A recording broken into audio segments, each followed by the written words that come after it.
Sanggar Cerita mempersembahkan Sabda Pandita Ratu.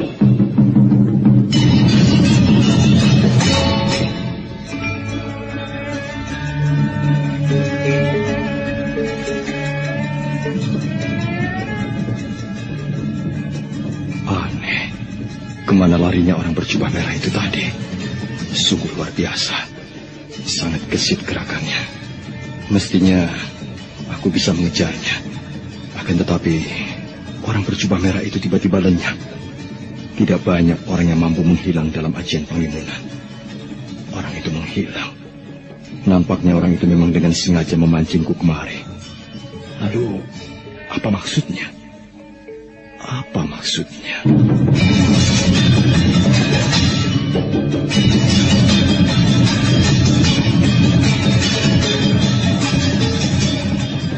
Sabda Pandita Ratu, sebuah kisah penuh dilema, tragedi cinta anak manusia, perebutan tahta, mabuk harta dan duniawi, serta silaunya kehormatan, di mana keangkara murkaan merajalela karena dendam yang membara.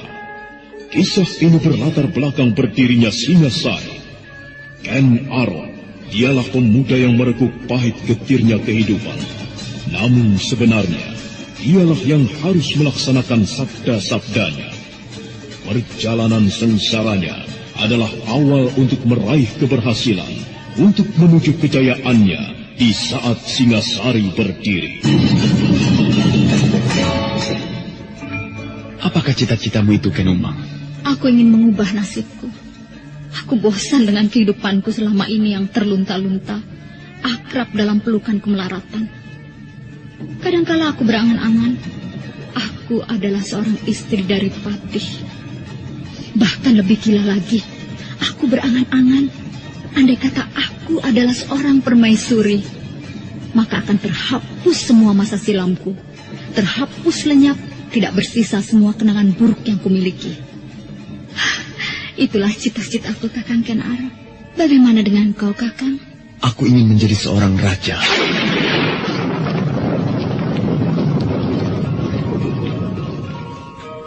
Sabda Pandita Ratu.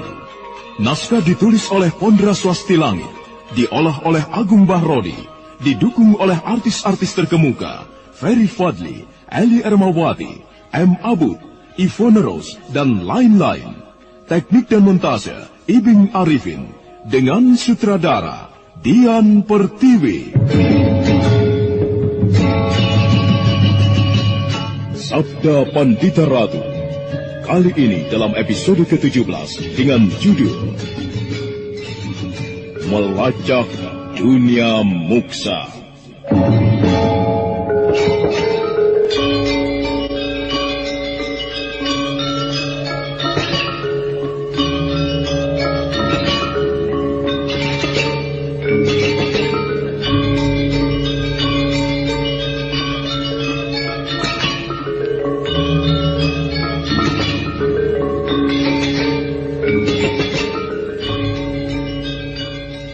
Dalam seri ke-489 ini, dengan para pemain, Norman sebagai Badrawati, Ivone Rose sebagai Pinaka Swasti Ratu, dan Asdi Suhastra, pengantar cerita. Pinaka Swasti Ratu kemudian duduk bersandar pada sebatang pohon. Tatapan matanya tertuju pada para meswara yang digendong oleh Badrawati. Perasaannya meluap ketika melihat bayi itu menyeringai tersenyum menggemaskan. Namun Pinaka segera menyisihkan keinginannya untuk menggendong bayi itu. Perempuan yang bernasib malang itu kemudian menenangkan dirinya. Aku mudah sekali kehilangan kendali. Pengaruh jahat dari raja di tangan kiriku ini kadang-kadang muncul dan sulit aku kendalikan. Lebih-lebih ketika perasaanku tertekan dan tidak tenang. Aku harus menenangkan diri saat hendak menyusui. Aku harus benar-benar tenang dan mampu menguasai diri ketika aku bermaksud menggendongnya. Jika tidak, dan bila tiba-tiba kekuatan iblis itu mencengkeramku, tamatlah riwayat anakku. Raja keparat. Mengapa aku harus ke tempatan raja laknat seperti ini? Berdebah. Ingat, Bibi, apapun yang ada dalam hati Bibi, Bibi jangan larut oleh kemarahan. Kemarahan itulah yang membuat hati Bibi tidak tenang dan kemudian kehilangan kendali. Aku tahu, aku tidak boleh marah. Aku tidak boleh terpancing kemarahan dalam wujud apapun. Aku harus menenangkan diri. Aku harus menguasai diri. Dalam pemusatan nalar budinya, Pinaka Swasti Ratu bagaikan bertempur menghadapi musuh yang menyatu dengan dirinya sendiri. Dan beberapa saat kemudian, segala gejolak perasaannya telah mengendap. Berikan bayi itu Badrawati. Silakan, Bibi. Parameswara, anakku sayang, kau haus? Ayo, minumlah sepuasmu. Bibi, Apa? ingat Bibi, jika Bibi merasa ada sesuatu yang aneh, jangan menunggu lagi. Bibi harus menyerahkan bayi itu kepadaku. Iya. Bibi, apakah adik bayi sebesar itu masih belum boleh makan makanan yang lain selain menyusu pada ibunya? Kenapa? Bibi jangan tersinggung. Oh, tidak Badrawati. Aku menyadari keadaanku sepenuhnya. Aku tidak akan tersinggung. Berbicaralah. Aku sekedar ingin mengetahui, apakah untuk makan adik bayi hanya pada susu ibunya?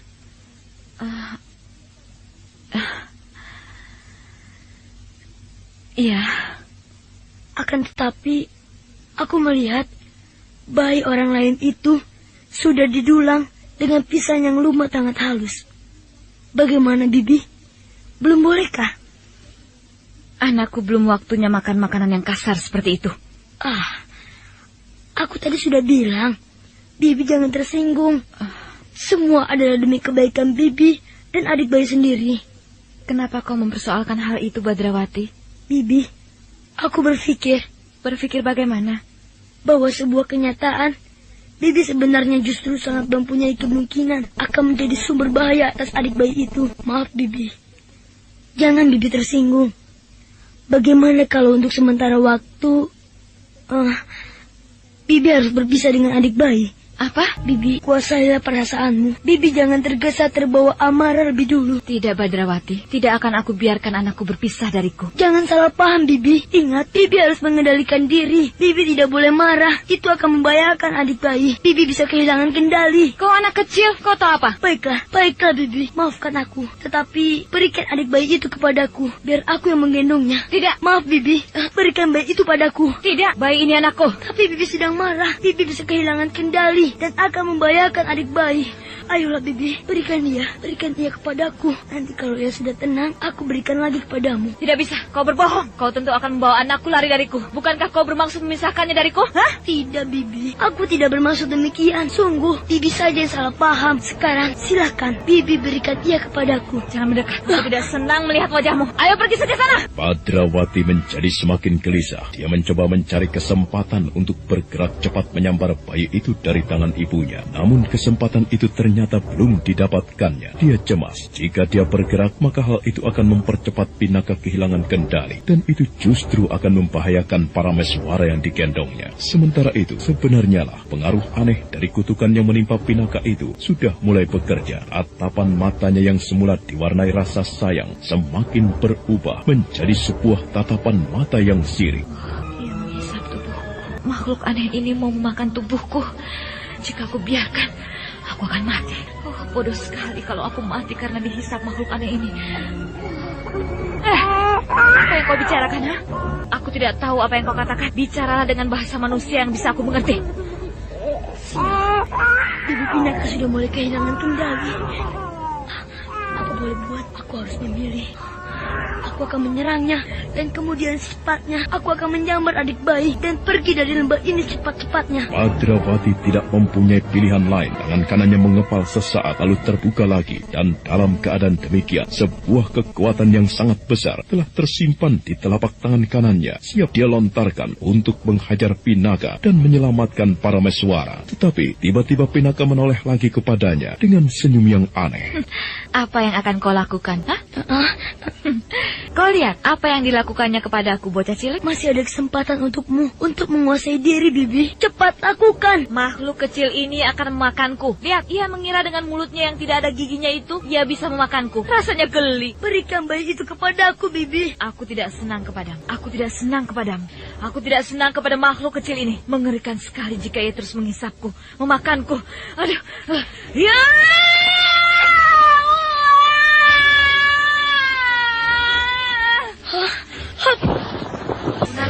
Kurang ajar, makhluk itu menggigitku. Waduh, sakit sekali.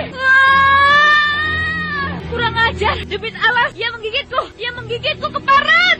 Bagus sekali adik bayi. Kau telah bertindak sangat bagus. Aku senang sekali dengan tindakanmu. Kau benar-benar cerdik. Berikan padaku. Maaf, tidak bisa Bibi. Berikan kepadaku. Maaf, adik kecil telah kembali kepadaku. Aku tidak akan berbuat bodoh. Menyerahkannya kembali pada Bibi. Selamat tinggal. Hop! Tunggu. Berikan bayi itu kepadaku. Ayo kembalikan kepadaku keparat. Bebas ya. Kembalikan bayi itu kepadaku. Apa yang telah terjadi benar-benar tidak dibayangkan oleh Pinaka yang telah kehilangan kendali itu. Parameswara yang semula lahap sekali menyusup padanya, tiba-tiba menggigitnya dengan sekeras-kerasnya. Badrawati yang mendapat sebuah kesempatan bagus, segera meloncat dan menyambar bayi itu. Pinaka termangu di tempatnya berdiri. Apa yang baru saja terjadi? Rupanya aku baru saja kehilangan diri.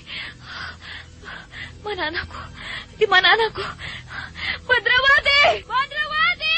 Mana anakku? Badrawati! Badrawati, kembalikan anakku. Kembalikan anakku, Le. Berikan Parameswara kepadaku, Badrawati. Aku tidak akan sanggup hidup tanpa anakku. Kembalikan Badrawati. Kembalikan Parameswara kepadaku. Parameswara. Mana Parameswara? Badrawati. Kembalikan anakku. Pinaka Swasti Ratu terduduk lemas di atas sebuah batu. Matanya sayu memandang senja yang mulai membayang. Tiba-tiba hatinya bergerak. Aku tidak mau kehilangan Parameswara. Lebih baik aku mati kalau aku kehilangan dia. Akan aku kejar Badrawati yang mencurinya. Adik kecil, jangan salahkan aku ya jika aku terpaksa memisah kamu dari ibumu. Kau mestinya tahu bahwa ibumu justru menjadi sumber bahaya bagi dirimu sendiri. Kalau kau lapar, aku akan mencarikan pisang untukmu. Aku melihat para ibu telah mendulang pisang untuk usia seperti kau. Kita akan pergi dan terus pergi dari suatu tempat ke tempat yang lain. Kelak kalau kau sudah dewasa dan aku sendiri tentu juga dewasa, kau boleh mencari ibumu lagi. Semoga saja ibumu sudah waras. Semoga saja ibumu sudah mampu membebaskan diri dari raja di tangan kirinya yang membuatnya menjadi makhluk liar seperti itu. Kasihan kau adik bayi, tetapi apa boleh buat, semua ini demi kebaikanmu. Oh, kau bicara apa adik bayi? Hah? Oh, aku akan mengajarimu untuk berbicara. Kalau kau cerdas, kau pasti akan segera bisa adik bayi. Nah, mari kita tinggalkan tempat ini. Kita bayang-bayangi ibumu sebentar. Lalu kita pergi. Kau telah benar-benar siap untuk berpisah dengan ibumu, bukan? Badrawati mengencangkan secarik kain yang dipergunakan untuk menggendong bayi itu. Dan sesaat kemudian, dengan ringan dia melayang turun dari dahan pohon. Anakku di mana? Anakku Parameswara. Jangan tinggalkan ibu sayang. Parameswara, jangan tinggalkan ibu, Nger. Buah hati ibu. Parameswara, maafkan ibumu sayang. Kecemasan seorang ibu yang dibayangi kekhawatiran akan kehilangan anaknya untuk selamanya adalah kecemasan melebihi rasa takut terhadap todongan sebilah pedang. Pinaka yang mengaduk seisi lembah, namun kemudian tidak berhasil menemukan Badrawati dan Parameswara terduduk di atas rumput, rambutnya aut-autan. Kecemasan seorang ibu yang dibayangi kekhawatiran akan kehilangan anaknya untuk selamanya adalah kecemasan melebihi rasa takut terhadap todongan sebilah pedang. Pinaka yang mengaduk seisi lembah, namun kemudian tidak berhasil menemukan Badrawati dan Parameswara terduduk di atas rumput, rambutnya aut-autan. Ibu macam apakah aku ini? Wah, yang Batara aku. Apa salah aku hingga aku harus ke tempatan kutukan parat ini? Ya anakku, mengapa aku kau takdirkan harus menjadi salah seorang calon pembunuhnya? Parameswara, kutukan ke parat. Iya!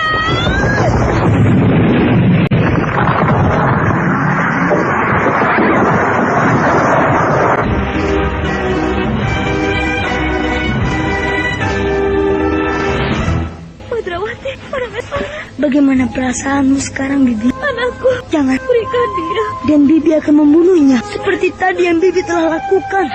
Tidak lagi, Badrawati. Aku berjanji, aku tidak akan kehilangan kendali lagi. Selalu saja Bibi berkata begitu. Padahal selalu pula Bibi tidak pernah mampu menguasai diri. Bibi, cobalah Bibi menggunakan pertimbangan. Jangan hanya menuruti keinginan hati belakang celaka, Bibi harus menyadari di telapak tangan kiri Bibi telah terdapat simbol kutukan itu. Artinya, meski Bibi berusaha ingkar, tetap saja Bibi akan menjadi bahaya yang luar biasa bagi adik bayi. Renungkan Bibi, ayo renungkan. Tidak sadarkah Bibi dengan keadaan itu? Nah, kalau Bibi mengerti, artinya Bibi harus ikhlas berjauhan dengan adik bayi untuk sementara waktu. Jika Bibi tetap saja berkeinginan untuk selalu bersama adik bayi akan mati. Mungkin Bibi dengan tanpa sadar akan mencabik-cabik tubuhnya. Saat itulah Bibi akan menyesal. Bagaimana Bibi? Anakku akan kau bawa kemana, Badrawati? Kemanapun Bibi, mungkin dari suatu tempat ke tempat yang lain, asal bisa selamat. Kelak, jika Bibi telah berhasil melawan kutukan, Bibi akan bertemu lagi dengan para meswara. Bibi harus berpikir bahwa perpisahan Bibi dengan adik bayi ini hanyalah untuk sementara. Di lain waktu, Bibi akan mendapatkannya kembali. Ia masih menyusu, Badrawati. Kalau ia haus bagaimana? Jika adik bayi adalah bayi yang lumrah, aku mungkin tidak berani, Bibi. Akan tetapi aku percaya bahwa adik bayi para meswara ini bukan bayi sembarangan. Aku yakin itu, dan itulah sebabnya aku berani membawanya. Sekarang Bibi pilih mana? Bibi tetap bersama dengan adik bayi, tetapi besok Bibi akan mendapatkan adik bayi telah mati karena Bibi sendiri yang telah membunuhnya. Justru ketika Bibi tidak menyadarinya. Para meswara, anakku.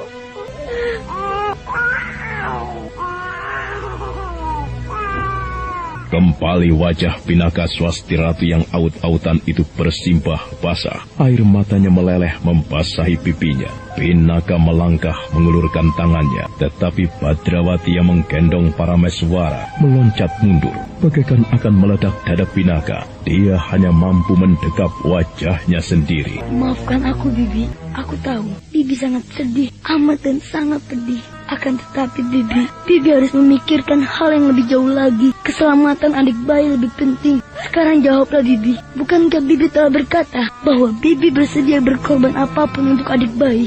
Bukankah demikian? Bunuhlah aku, Badrawati. Ayo bunuhlah aku. Jika dengan demikian aku akan menyelamatkannya. Bunuh aku, Badrawati. Aku rela. Tidak perlu dengan cara itu, Bibi Pinaka. Tidak perlu dengan harus mengorbankan nyawa. Bahwa Bibi mau berkorban dengan cara berpisah untuk sementara, itu sudah bagus. Bagaimana Bibi? Bibi mau melepaskan adik bayi untuk sementara, bukan? Berpikirlah lebih panjang, Bibi. Bibi pasti sependapat denganku.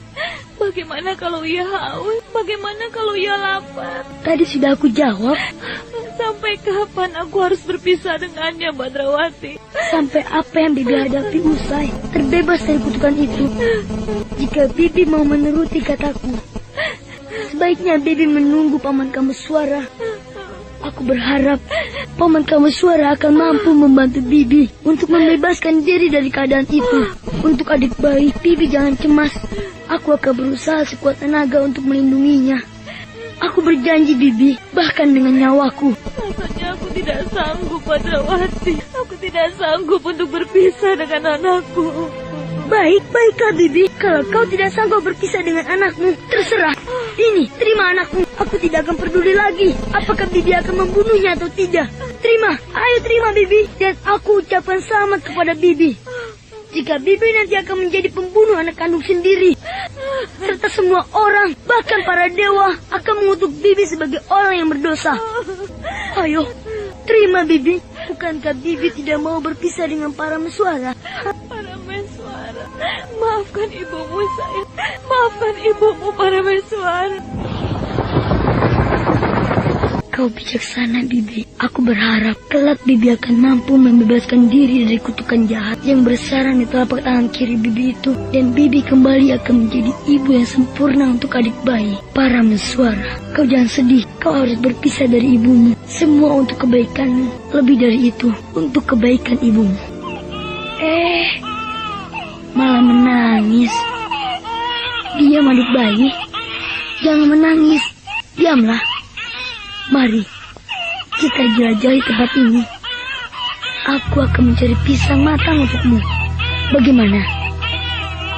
Badrawati perlahan berbalik sambil mengayun-ayun para meswara yang menangis. Sebenarnya lah, Hati Badrawati bergetar mendengar tangis bayi itu. Tetapi Badrawati kemudian merasa bahwa itulah pilihannya yang terbaik. Dalam pada itu, bagaikan orang gila, Pinakaswasti Ratu berlari dan berlari seperti orang kesetanan. Dia menggenjot ilmu kanuragan yang dimilikinya, hingga bagaikan terbang, dia melayang di kegelapan senja yang baru saja lewat. Pinakaswasti Ratu benar-benar kehilangan kendali. Dia berlari kencang dan ada kalanya menggenjot tubuhnya melesat di atas jurang yang menganga. Andai kata saja dia terjatuh, batu-batu di bawah tentu akan menghajar tubuhnya hingga kemudian. Saudara pendengar, untuk mengetahui jawabannya, ikutilah kelanjutan kisah ini dalam seri berikutnya. Sampai jumpa.